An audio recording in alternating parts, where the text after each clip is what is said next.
I have a really special guest today. Scaling Smarter wants to welcome Devin Sizemore. He is the author of Connection Expansion, and this is a system I use. I read the book and I have recommended it now many times on the show, as well as the founder of ACEs, which is a group that basically makes that connection expansion methodology available in a community. Devin, welcome to Scaling Smarter. David, thanks so much for having me, man. Been looking forward to the conversation. And I want to say, Devin, the reason that this book is really meaningful is because how Devin built this whole connection expansion philosophy in his early career. Why don't you talk a little bit about your journey? Yeah, 100%. I think it's really important to understand what drove a system and why it exists. And my first big company was a digital marketing agency. And I found myself in a crowded marketplace with a scarcity mindset, surrounded by competitors that were cutthroat in a very hard sales world. And I was a little bit of a fish out of water because that wasn't me. I like people. I'm curious. I'm pretty good at sales, but I found myself in that world where like it just didn't align with how I wanted to grow a company. And so I just started to ask myself, there's got to be a better way. And I know you're a systems guy too. And so I just started dissecting the system. Like, okay, how do I go to a networking event and get more people's contact information? How do I follow up and get more people into meetings? How do I conduct meetings to get better results, meaning more connections or more clients? How do I nurture people to keep them again? And so I just started asking myself, if I go through the cold relationship journey, how do I heat it up quicker? And how do I control the pieces I can to get better output? And so I started back then building the system which exists today just by asking myself those questions and solving my own problem. It's really impressive. And then you had some metrics that you talk about in the book about the kind of growth you experienced as compared to other divisions in these companies that you work for. Yeah, I like to give a blanket statement here because it's mind-boggling if we actually get into the 100x growth. Yeah. At one point with one of the companies I was working with, we had 200 referral partners and the Mm-hmm. other branches had 8. Mm-hmm. And so we're talking about such a wide bandwidth of strategic opportunities and partnerships. We just got inbound flows. We fast forward to today. This year, we're on pace to receive more than 3,000 inbound connections. Those are warm, edified connections directly referred to me. 3,000. I, I know people listening and watching, like that would blow up your company. So even if you got a Mm-hmm. fraction of that, it's going to fundamentally change the trajectory of your business. And everybody should stay tuned for some of the things that are coming out because of software that Devin is developing, as well as software that I'm developing. And it'll be a few weeks from now. Stay tuned for some pretty powerful announcements that will take this concept and blow it up even bigger. So tell me about how you're using software now, and especially AI, workflow automation. Let's talk. Tell me a little bit about that. Yeah, I think if people are not slowing down to look at repetitive tasks and figuring out how to streamline that in today's era, like you're totally missing out.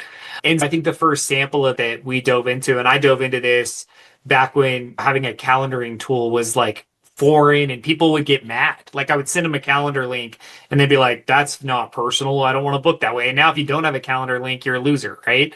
And Yeah. I think that's a great example of if you don't make it easy for people to book with you, why not? Also, if they Mhm. book with you on your calendar, you can drop them into automations. And so that triggers a task on my on my to-do list in the CRM that makes me follow up. It also triggers email reminders to get you to come. It also triggers an email that follows. It also triggers a 6-week follow-up email, which is what we teach. So that goes. The other things we started struggling with is the volume of meetings. I do so many meetings and I'm like, man, I need to get these notes in. Okay, now with Fathom, we're able to zap the notes straight out of Fathom to the contacts in the CRM instantly, right? We're able to take email referrals, log them in a simple form, and have all of the follow-up process automated. And so instead of having to sit there and manually task manage, all of that's done behind the scenes now. And the reason we can automate so much of our follow up and outreach and nurturing is because it's all templated. And so we don't do custom messaging. because we found the formula that works. We're using it for that. We also built, I think we're up to 7 or 8 GPTs now of various forms that solve a problem. So build introduction templates so that we can introduce people quicker. We have one that takes you through my whole connection expansion exercise, which was a need for us to streamline the process, but now we find it's great for our clients. We have one that builds deep tags, which allows us to expand our tags inside the CRM so we can sort our databases better. We're always looking for ways to optimize and systemize what we're doing. And then, as you mentioned, we're going in beta on a software of recording this in the next few days to help streamline how we're connecting people and enrich our LinkedIn and CRM data so we can do even more between the people in our network. So almost everything we're doing is touched by a software, an AI, or a system in some way, shape, or form. So where do you see this going in the next couple of years? Maybe I forget it. It's too hard to look that far forward anymore. Things are changing so fast. In the next year, where do you see this evolving into? Yeah, I think for us, we're seeing acceleration everywhere because of how efficient we're becoming, right? So we're buying back so much time for myself and my team, which is allowing us to accelerate our overall growth. And so I think what you'll see specifically for us, we're going to accelerate. Everything we're doing, you're going to see in a bigger, badder, amazing way. And I think you're going to see that in all industries and all sectors. The companies right now that are really looking for how do I systematize and optimize, integrate AI, streamline, use all these tools, which have become so much more affordable. That's the big thing here, right? Some of these tools have existed for a long time, but they were very cumbersome. So either labor intensive or cost prohibitive. Those two things have pretty much gone away for the majority of use cases inside of a general business. So I think if you're not bolting on, testing, trying to streamline everywhere and anywhere and increase your client experience, like what could we bring to the client for almost no cost that increases value? At some point, your competitors are going to start doing it and you're going to see them accelerate growth and you're just not going to be part of that. So who are your competitors right now? Because what you do is distinct in terms of the whole connection expansion methodology. Yeah, such a good question. I've had 2 meetings today that shine a light on this, right? I was on with someone, and there's some amazing networking groups out there, like amazing. And if you're looking to do business networking virtually, there are some best practice places. They're all good for a different reason, right? Some are faith-based, some are revenue-driven, some are deep relationships, some are men, some are women. There's reasons.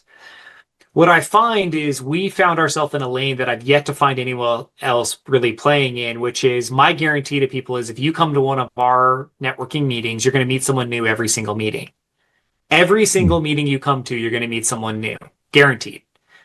Because of how we built my cold client experience, it supports that statement. The other thing is because of how we build and we're not chasing referrals, we're chasing connections. Big distinction, right? Referrals are aligned prospects that want to buy your product or service. We're chasing connections, right? Strategic opportunities that could open doors. We attract people that are not there to just sell the next thing. They're there to actually connect. And so the people that hang around our world are all givers. They're all strategic thinkers. They're all looking for really interesting partnerships. Man, I've yet to find someone doing what we're doing the way we do it. And if I do today, like I said, those 2 meetings, they said, oh, I'm in this organization and it's doing this. In both cases, the organization was doing lead gen, which is great. But in both cases, they said, man, they're not sending me the caliber and quality of leads I think. And I said, I get it. I tried lead gen for a long time. It doesn't usually work. What does work, though, is I can give you strategic aligned opportunities chasing the same clients. I find that equals deal flow much more. I know it was a long-winded way to say I don't think we're competing.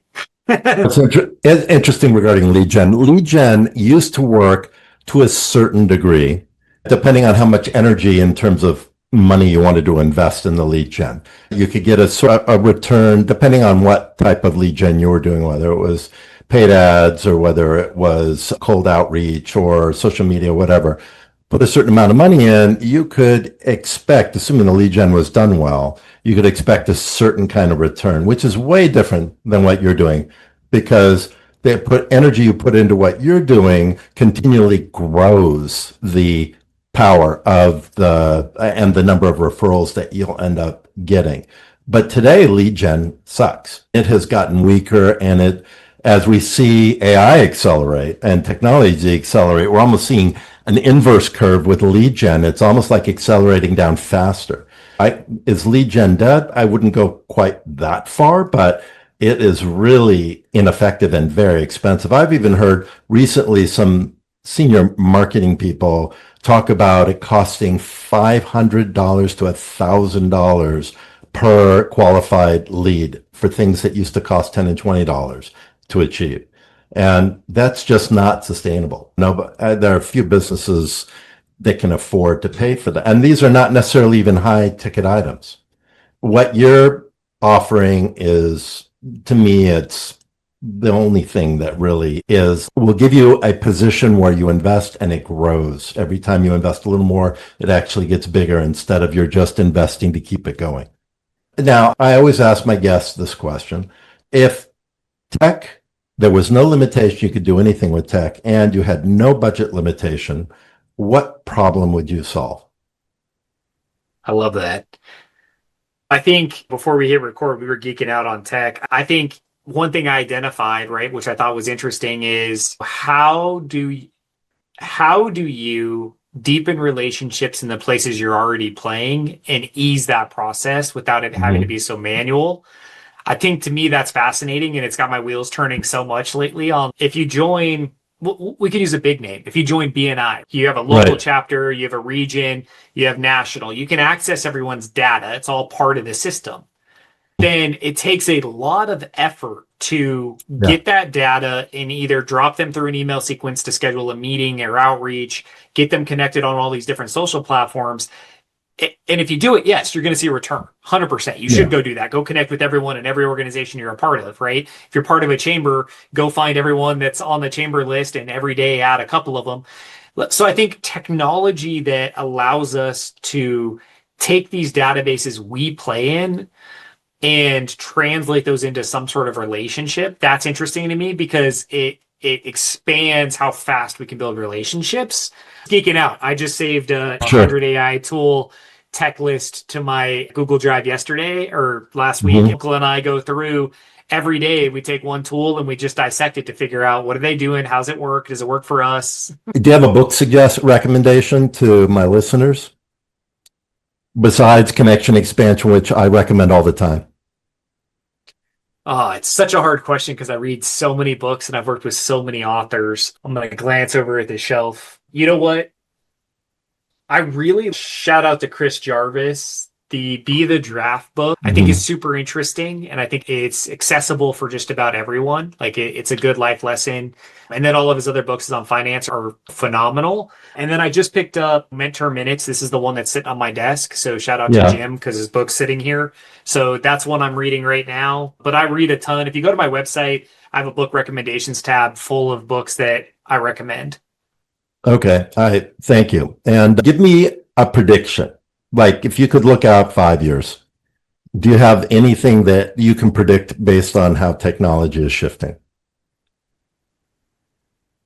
Yeah, I think that there's going to be so much more business done out of your current market. And so I think if people are just playing in their local market, unless they're just a hyper specific retail or local provider, there's so many missed revenue streams by not allowing technology to open up your marketplace. And I think if people are not thinking about additional revenue streams, that's going to be the future. There's so much access to a global market. You can increase your revenue streams in so many ways. And I think technology is going to make that easier. I think if we talk blockchain and crypto, which is all the foundation is technology, right? That's going to unlock a lot more too. So I think just an infinite amount of ways to make money attached to what you're currently doing. And that's what we're gamifying is how many revenue streams can we create without moving away from our core purpose. So in that same vein, what advice would you give to people that feel like they might be displaced because of AI? So designers, developers, people in administrative roles, things like that. What advice would you give them? Yeah, I have a client that's a web dev guy, and that was questioned today. He said, man, I'm not sure how much longer website development is relevant And I think it's the same advice across all those platforms is there's still strategy, there's still best practice, there's still hyper creativity that comes into impact in those places. Now, do I think your prices may drop because there are tools now that make the deliverables much quicker and easier? Yes. And so I think you need to be thinking about shifting what you're selling, right? So if you're selling the website versus selling the strategy to build a converting website, those are two different sales pitches, right? It's the same for like logos. If you're selling the logo versus building a highly aligned, mission-oriented brand, listen to the language. It's very different, right?